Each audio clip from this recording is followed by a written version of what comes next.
আসসালামু আলাইকুম ভিউয়ার্স, কেমন আছেন? আম হালকা গরিব চ্যানেলে আপনাকে স্বাগতম।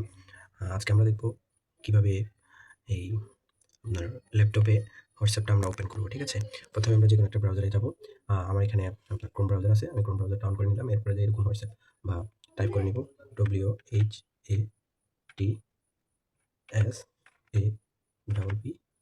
whatsapp.com, ঠিক আছে? এরকম দেওয়ার পরে ইন্টারপ্রাইজে এরকম একটা আসবে, এরকম একটা পেজ আসবে। এরপর আমরা এই লগইন বাটনে দিব। লগইন বাটনে দেওয়ার পরে দেখবেন, সবাই একটু খেয়াল করলে, একটু ওয়েট করলে, এই যে এখানে একটা কিউআর কোড আছে। এই কিউআর কোডে আমরা কি করব? স্ক্যান করব।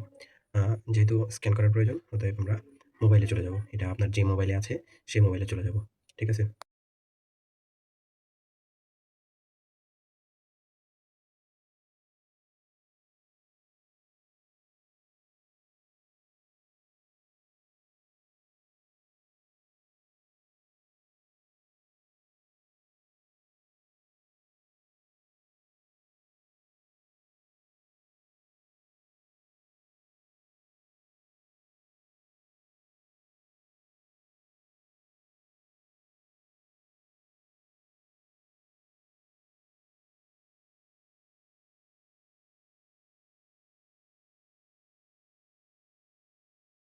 এই যে দেখুন, কাঙ্ক্ষিত আপনার যে ইয়েটা আছে, এই হোয়াটসঅ্যাপটা আছে, দেখবেন সেটা অন হয়ে গেছে।